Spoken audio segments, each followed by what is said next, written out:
Então, continuando aqui agora na parte 2 da aula, eu coloquei novamente aquele slide onde eu parei, tá? Então, na respiração celular, como eu já falei para vocês, nós temos, então, uma nova equação que nós vamos utilizar nessa disciplina de bioenergética, que é nutriente mais oxigênio, formando gás carbônico, água e ATP.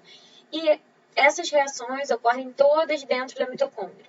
Então, nós temos a entrada dos nutrientes e de oxigênio na mitocôndria, e a saída de CO2 e água e também a saída de ATP. Ou seja, a mitocôndria, quando nós falamos em bioenergética, é a organela central para a síntese de ATP.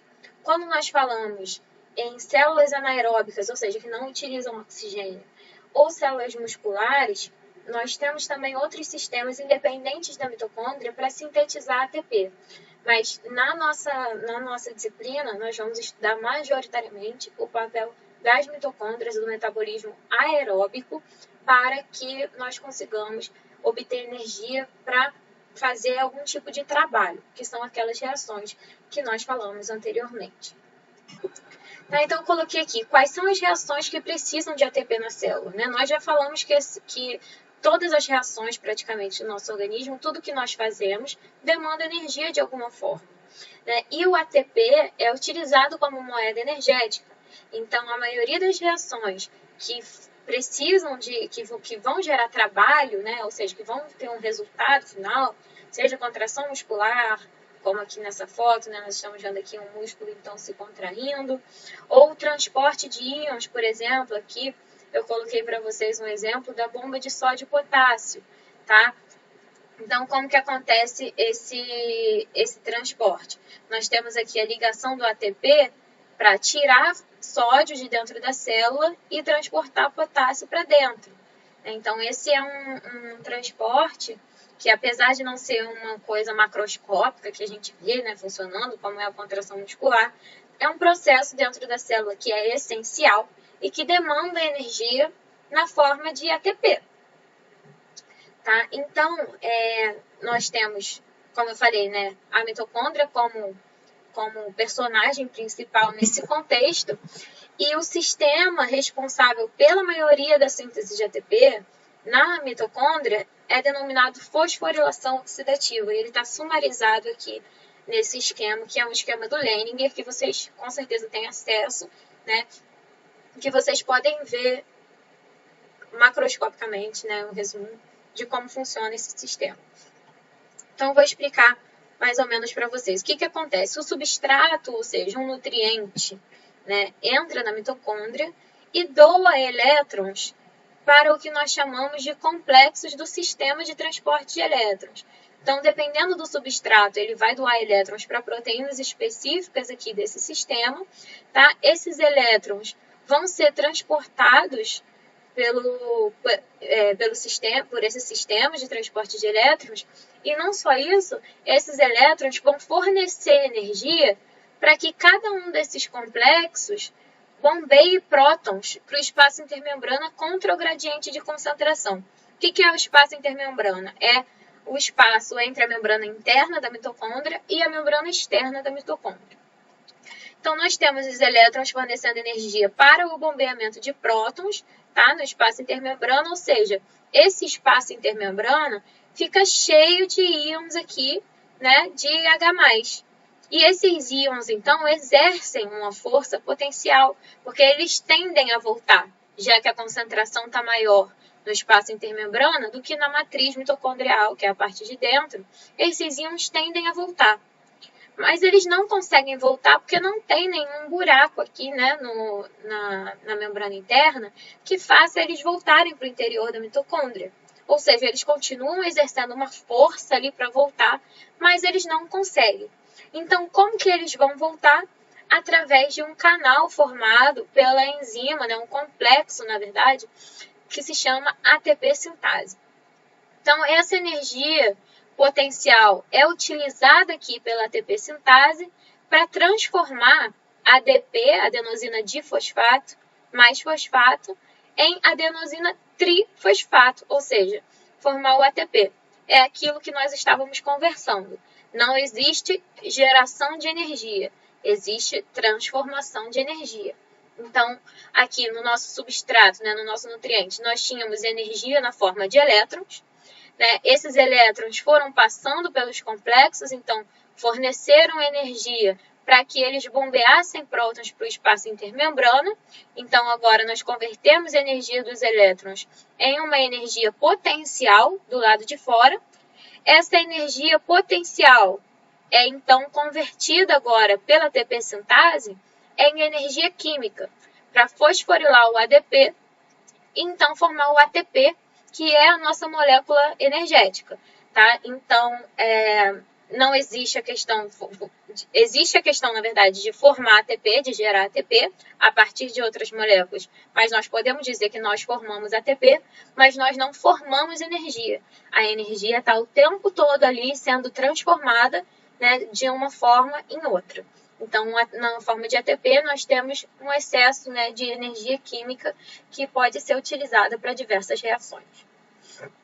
Então, nós aqui conseguimos ver em maior detalhe como que funciona esse sistema.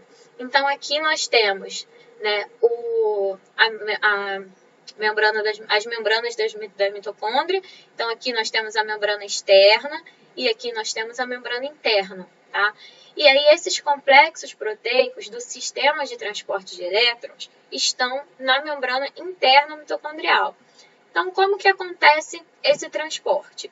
Bom, o complexo 1 utiliza elétrons vindos do NADH, tá? Que é uma molécula transferidora de elétrons. Posteriormente, nós vamos ver como que esse NADH é formado, tá? Então, esse NADH aqui, que carrega 2 elétrons com ele, reduz o complexo 1, aqui está escrito 2, mas está errado, aqui esse complexo aqui é o complexo 1, está com erro no Leninger mesmo, tá? Então, esse complexo rosa aqui é o complexo 1.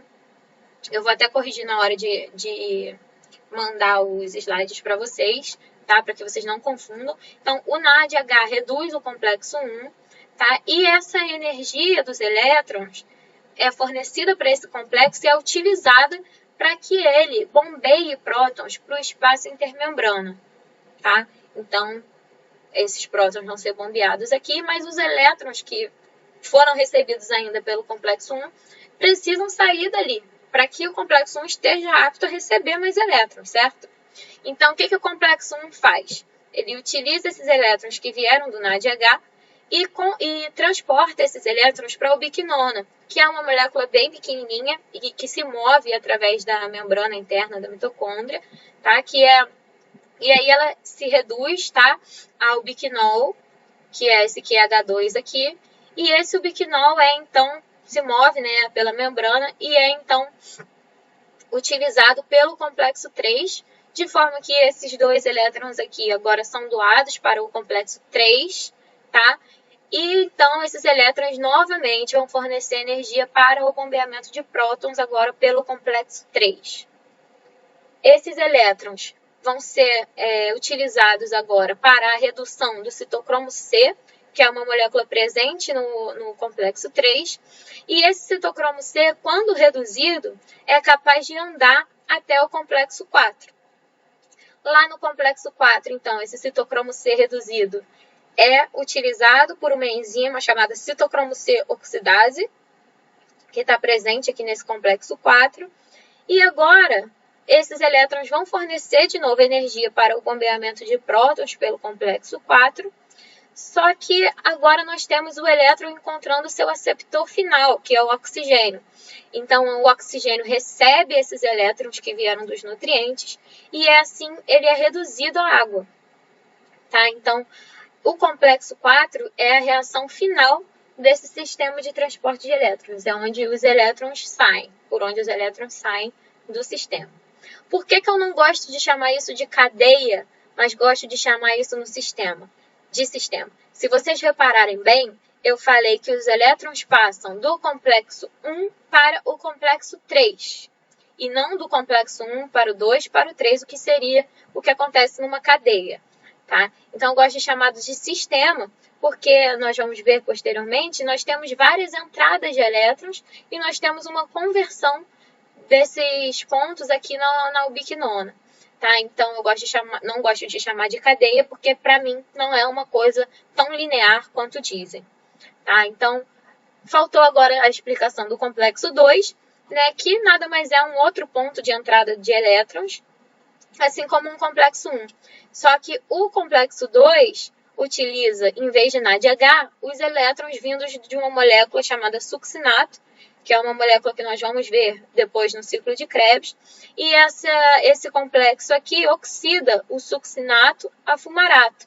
Então, o complexo 2 extrai os elétrons do succinato e fumarato, e uma particularidade desse complexo é que ele não utiliza a energia dos elétrons para o bombeamento de prótons. Então, esse complexo não tem essa propriedade de bombear prótons para o espaço intermembrana. Em vez disso, o que ele faz? Ele simplesmente passa os elétrons que estavam no succinato para a ubiquinona, reduzindo ela ao ubiquinol, e assim, posteriormente, o ubiquinol segue seu caminho, né, indo para o complexo 3, e os elétrons vão ser posteriormente utilizados para a redução do oxigênio à água. Ou seja, quando nós temos esse sistema de elétrons funcionando, como nós já falamos no outro slide, nós temos então um bombeamento excessivo de prótons para o espaço intermembrana, e essa parte aqui começa a encher de prótons. Quem que vai utilizar esse gradiente? A ATP sintase, que é aquele complexo que eu falei para vocês. Então, os prótons vão entrar por um poro aqui da ATP sintase, nessa porção FO aqui da ATP sintase, tá? Esses prótons são utilizados para girar uma porção da ATP sintase, que é a F1, ou seja, a entrada desses prótons por esse pequeno poro da ATP sintase induz a uma mudança de conformação, tá? E essa mudança de conformação é o que faz com que essa enzima consiga fazer, portanto, a conversão de ADP mais fosfato em ATP. Então, aqui, né, com isso, nós fechamos alguns dos componentes da nossa reação, da respiração celular, que são nutriente mais oxigênio. Então, os nutrientes, nós já vimos, são utilizados, os elétrons dos nutrientes são utilizados, por exemplo, no NADH, e são também utilizados na forma de succinato.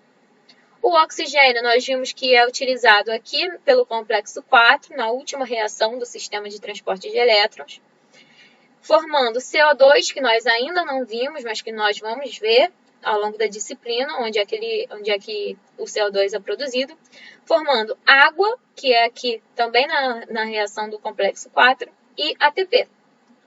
Então, com isso, nós já entendemos, né, onde que estão a maioria dos componentes da reação da respiração. Então, aqui, como um exemplo que eu sempre gosto de dar, tá, utilizando um mapa do Rio de Janeiro e comparando ele com o sistema de transporte de elétrons, para que a gente possa entender a questão das várias entradas sendo convergidas na ubiquinona. Tá? Então, é como se nós tivéssemos aqui o complexo 4, que é a porção final, em Niterói. Tá? Então, a intenção dos elétrons que estão no Rio de Janeiro é chegar em Niterói. Tá? Então, nós temos aqui o complexo 3, seria um ponto de convergência, que não existe outra entrada depois do complexo 3, então o complexo 3 seria a ponte Rio-Niterói. Porque se a gente for de carro do Rio a Niterói, o único jeito é passando pela ponte, né? A gente não tem como passar pelo oceano. Então, a não ser que a gente fosse de avião, mas de carro, a gente entra pela ponte em Niterói. Então, isso seria o complexo 3. A ubiquinona, então, seria aqui no Caju, tá? Que a ubiquinona é o grande ponto de conversão de todas as entradas diferentes conhecidas, né, que nós temos no sistema de transporte de elétrons, e do Caju nós facilmente conseguimos pegar a ponte Rio-Niterói para chegar até o nosso destino final. Existem diversos outros complexos, como, por exemplo, o complexo 1 e o complexo 2, então coloquei aqui como se nós estivéssemos indo de Irajá e do Meier ao Caju, e entrando então na ponte Rio-Niterói para ir para Niterói. Então, nós temos esses vários pontos de entrada querendo chegar no mesmo destino, tá? E existem vários outros destinos, além desses clássicos, que são o complexo 1 e o complexo 2, que são também pontos de entrada no sistema de transporte de elétrons e que vocês raramente vão achar em livros texto, mas que são muito importantes para estudar, né, quando nós estamos falando sobre o metabolismo. Então, quando vocês normalmente vão procurar para estudar fosforilação oxidativa, para estudar transporte de elétrons através da mitocôndria, vocês vão encontrar em vários lugares aquele esquema que eu mostrei para vocês, que tem os complexos 1, 2, 3 e 4. Mas a realidade a gente já sabe que não é bem assim. Já existem várias outras proteínas que foram descritas, tá? Por exemplo, aqui eu coloquei a glicerol 3-fosfato desidrogenase e o ETF. Então, saindo aqui mais ou menos da Penha e saindo de Botafogo, nós temos, independente de onde nós vamos sair, a conversão desses caminhos no caju, para que nós possamos, então, chegar ao nosso destino final. Tá? Então, aqui tem alguns exemplos dessas outras proteínas, dessas outras fontes de entrada. Tá? Então, aqui, eu vou explicar novamente para vocês. Nós temos aqui o complexo 1, tá? Que utiliza elétrons do NADH para converter eles em NAD+. E esses elétrons são, então, utilizados como fonte de energia para o bombeamento de prótons para o espaço intermembrana.